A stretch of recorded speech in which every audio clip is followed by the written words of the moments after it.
Thrill rides aren't supposed to kill you. That's from the attorney representing the family of a teen who died at a Florida amusement park.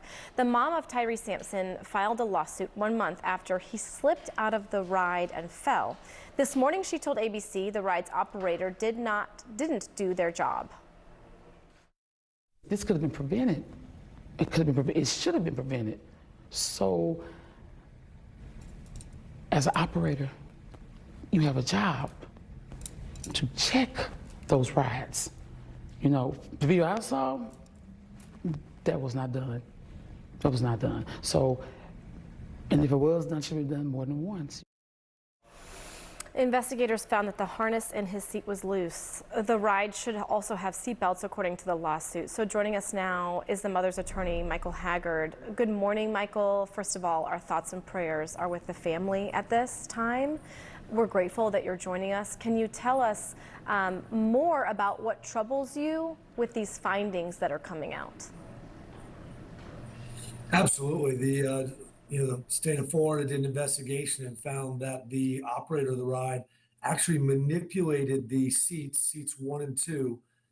Tyree Sampson was in seat number 1 and actually made those harness openings bigger for bigger riders, which is an absolute violation of any industry standard with a safety measure such as that. Okay, so we have heard from the ride's operator in part saying all protocols and safety measures were followed. Your response to that? Well, that's impossible with what I just told you. I mean, they actually manipulated the one safety measure that they had. They didn't have seatbelts, which thrill rides throughout the United States of America obviously have a secondary safety measure, and they manipulated and opened to almost 11 inches the only safety measure they had, the harness, which is exactly why Tyree fell when it was going 75 miles an hour down, and he fell over 100 feet to his death. So that statement is totally inaccurate. Okay, what happened here? Criminal or not criminal? Usually in negligence suits, you would say, it's not criminal, it's a mistake, it's not using reasonable care.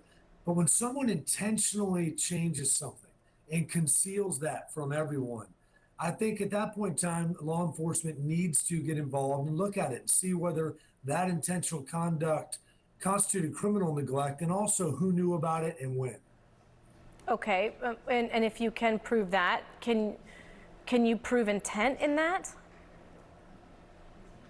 Well, what we'll do is we will take all these sworn depositions, get all the documents that are out there, and we will obviously hand those over to law enforcement. That's up to the charging authorities, obviously in Orlando, and they will make that decision. I think it is very interesting that both investigations by the Department of Agriculture and local authorities are still open. They're still conducting investigations, and they're trying to find out when was that done and who did it.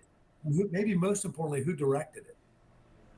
Well, as I mentioned, our thoughts and prayers with the family. We'll be following the story. The fact of the matter is a life was lost, and that is devastating.